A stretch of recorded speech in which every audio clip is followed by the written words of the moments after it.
बहनों और भाइयों, मैं हूं आपका होस्ट जटाशंकर पंडित जी। आज इस एपिसोड में रामचरितमानस के बालकांड में संत संत वंदना की दोहा भलो भलाई ही पै लहई लहई निचाई ही नीचू सुधा सराहिय अमरता गरल सराहिय मीचू की व्याख्या की जाएगी। चलिए शुरू करते हैं।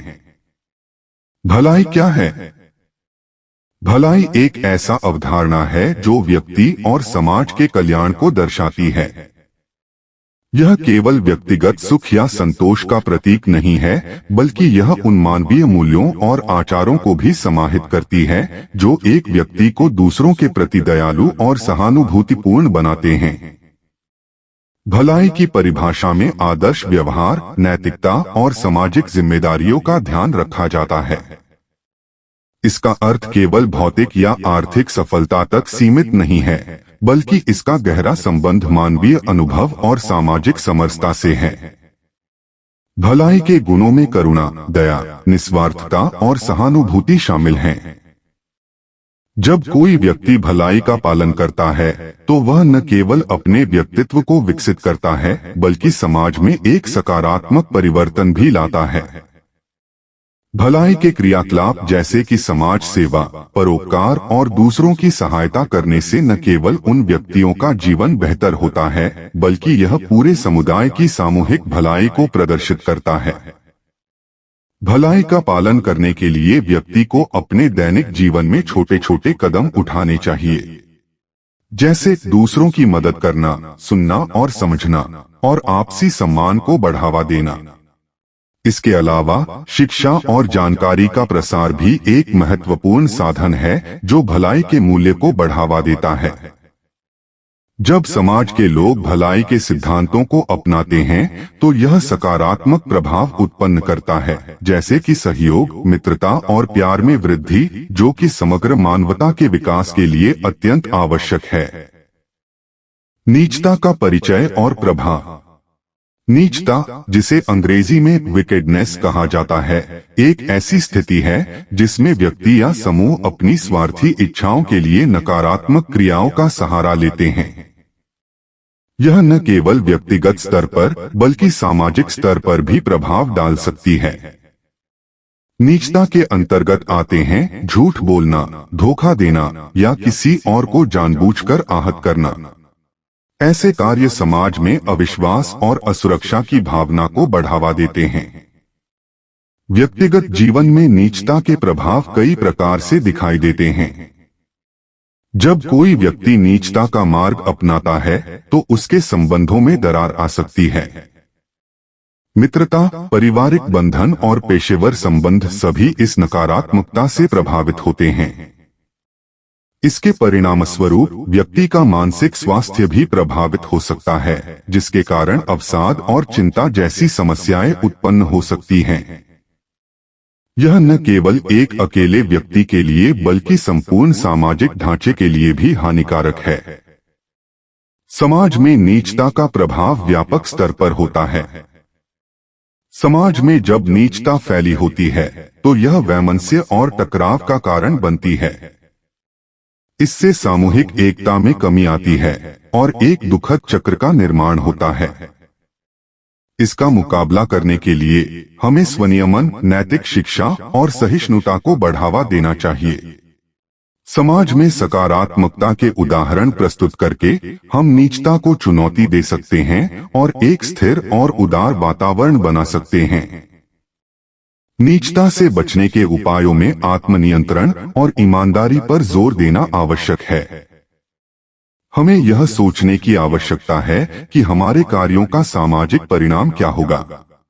इस प्रकार, यदि हम सामूहिक रूप से अपनी नीचता को पहचानें और इसके विरोध करें, तो हम एक बेहतर समाज की दिशा में प्रगति कर सकते हैं। भला और नीच एक तुलना।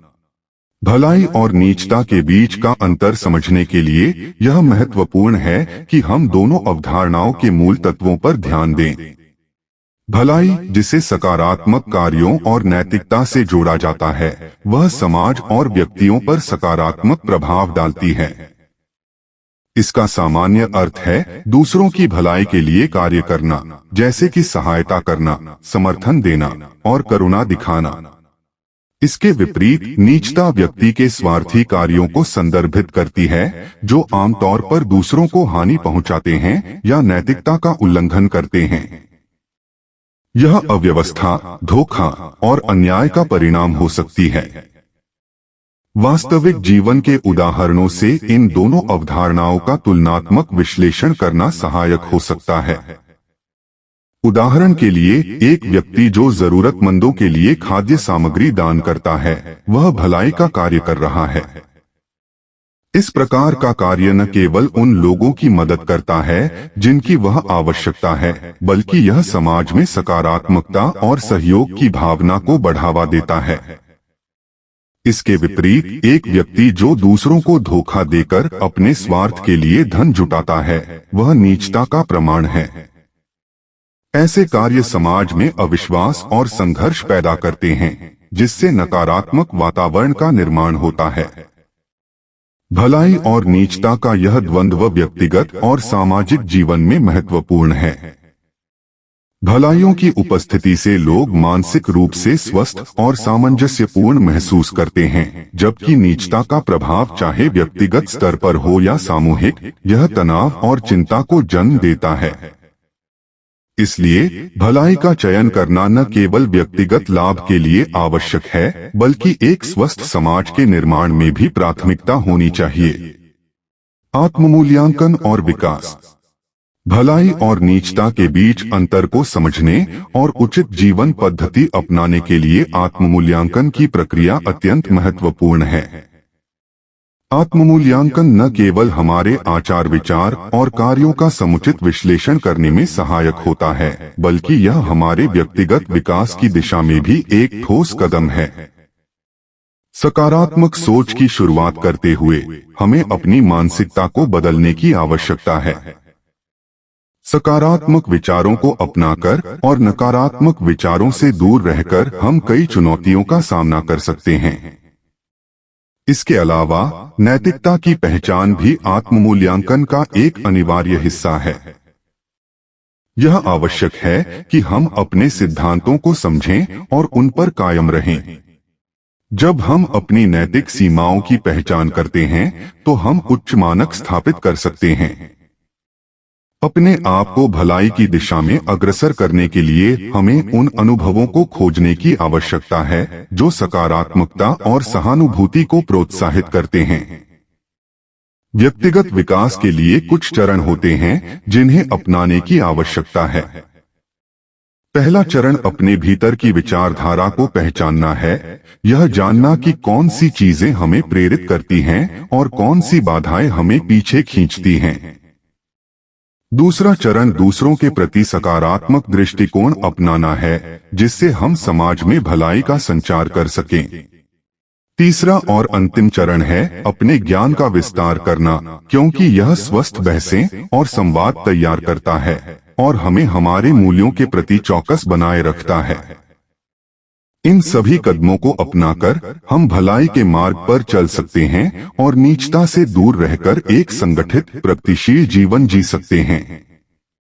बस आज का एपिसोड यहीं समाप्त करते हैं। अगले एपिसोड में अगली व्याख्या के साथ उपस्थित होंगे। यदि यह व्याख्या आपके हृदय को कहीं स्पर्श कर जाए तो आभार रूप में आप इसे शेयर और लाइक करना बिल्कुल भी न भूलें।